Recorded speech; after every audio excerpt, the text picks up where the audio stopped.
Here is the review that I promised I was recording and releasing during my NaNoWriMo streams. However, I didn't. Disappointed! So I'm re-recording this thing. The audio was terrible. Hopefully this is a better take on it. So what are we talking about today? As in the title, as in the thumbnail, Piranesi, the novel by Susanna Clarke of Jonathan Strange and Mr. Norrell fame. Now, Piranesi is her first book in 16 years. Why she took that long of a hiatus, I don't know. But what she brought to us is something entirely different. Now, I never read her first novel. It was a massive tome that I just was too afraid to delve into, I guess. It was a little bit intimidating. Piranesi is a much shorter book. It's like 200 some odd pages long. It's told in first person. It's a very intimate story between really two characters. Maybe it's just something she wanted to attack after dealing with an 800 plus page novel. I don't know. Something that short sounded interesting to me. I saw a lot of good press about it. And of course, any novel from an author that has taken such a long break, there must be something to it. So what is the hook? What is Piranesi about? Well, it is about a man known as Piranesi. Now, he lives in this labyrinthine house, and it's very odd. There's sculptural elements everywhere. It's very classical in nature, almost like magical realism. I mean, you could kind of attribute this to something you might see in a Neil Gaiman novel, but there are these weird tides that just rush through the halls, and he visits these corpses, these bundles of bones throughout, which he has given names to. Because really there is only friends other than a man known as the Other, who shows up from time to time, who is trying to discover the great and secret knowledge. Now, what this great and secret knowledge is, we have no idea. We are fully embedded into the mind of Piranesi himself, as this novel is told in first person through journal entries. And immediately it struck me as somewhat Lovecraftian. Now, I don't mean Lovecraftian in the mythos sort of way, the great old ones, if you will, but more in the fact of the way the first person narration was delivered. It just had this kind of turn of the century charm to it, I guess you could say. Now, this book does hinge on a mystery, right? It is a mystery novel, so to speak. It's not a cozy mystery. It's not a crime mystery, but it is a mystery. And so with that said, I can't really delve too much into the plot itself.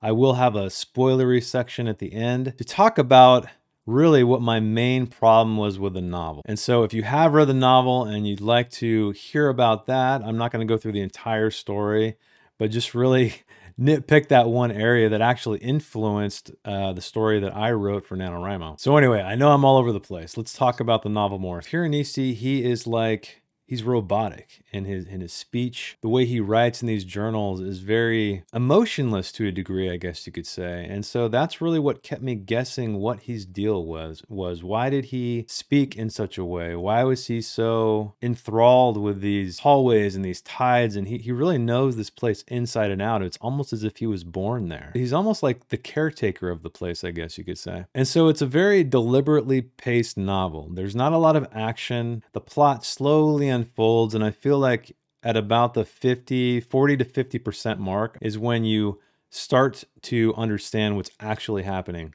So I highly suggest that you stick with a novel until that point before abandoning it, unless you're completely bored, and in which case I understand.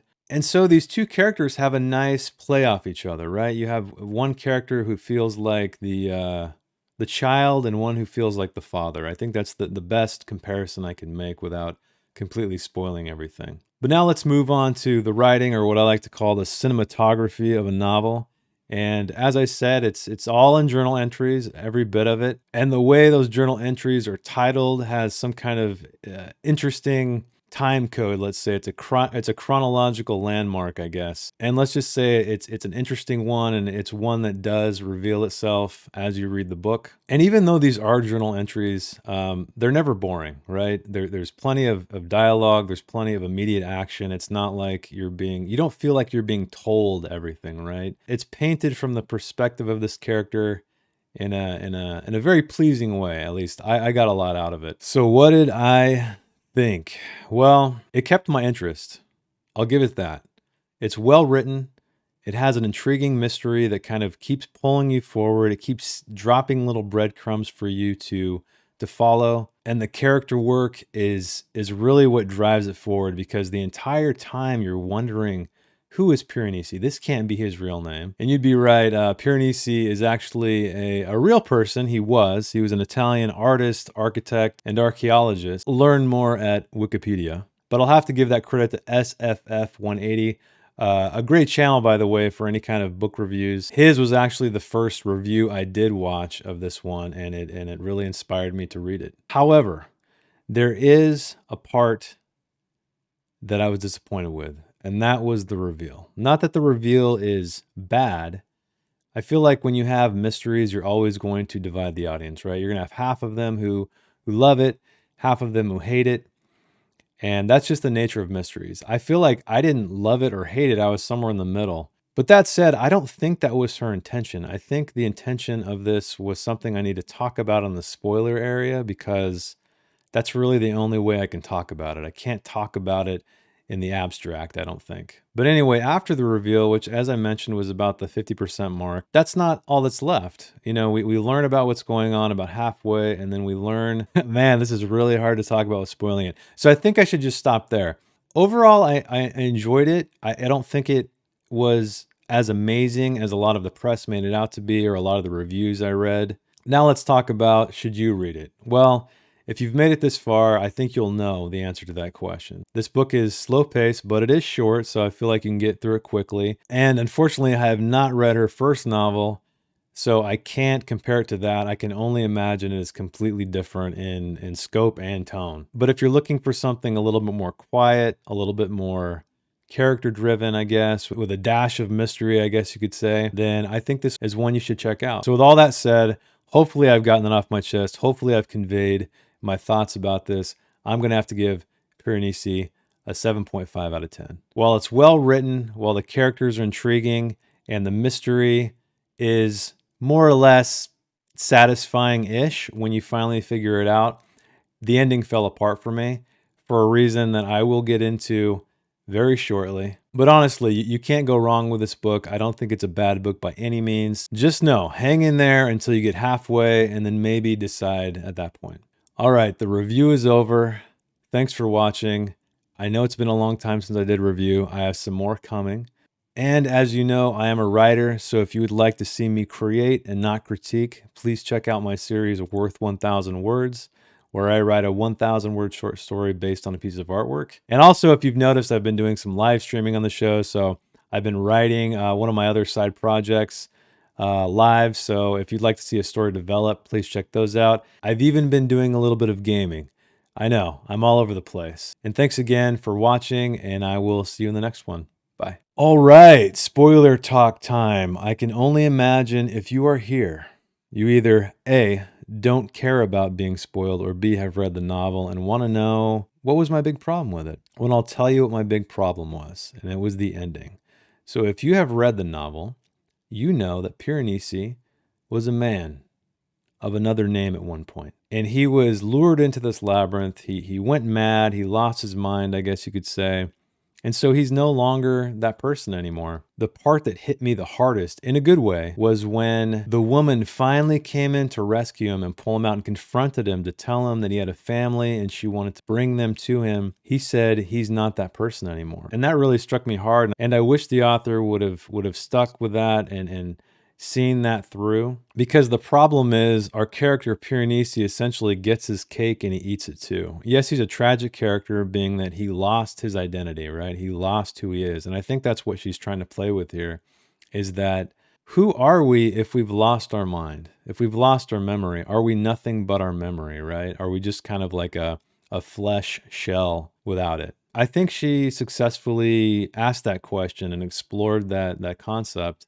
And I really did enjoy that part. But let me get back to the having your cake and eating it too. So Piranesi can traverse between both the house, or the labyrinth, I guess you could say, to visit his quote unquote friends, as well as the real world, right? As well as explore the real world. And that's my issue with the whole thing, is that there's no stakes.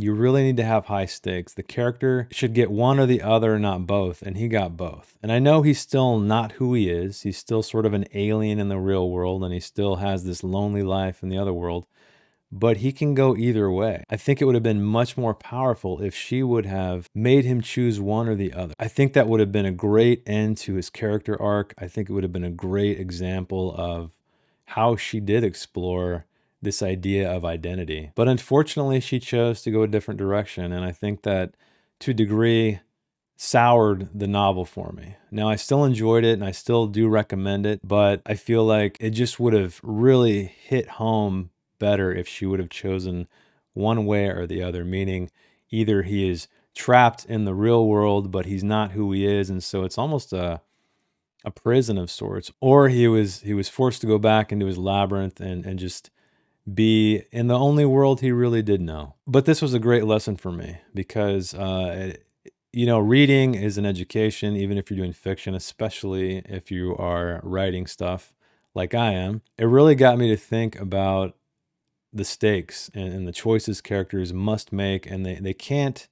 There needs to be a point of no return, right? There needs to be a threshold a character has to step over, and that's it. There's no going back. And I feel like that was my major problem with this novel. And so I'm using that knowledge to make it not happen in my own stories. That said, I mean, you may feel different. If you do feel different and you did love the novel and you completely disagree with me, or you think that there was some deeper message that I just didn't pick up, please let me know in the comments below. I'd love to hear your opinion. And thanks for sticking around for the spoilery talk. I hope that helps inform my opinion of this novel a little bit more for those of you who have read it. But that's it for me. So thanks again, as always, for watching. I really appreciate all the views, all the feedback. I know I'm a small channel, but I'm having a lot of fun with it. And I hope that you're getting something out of it. I will see you in the next one. Bye.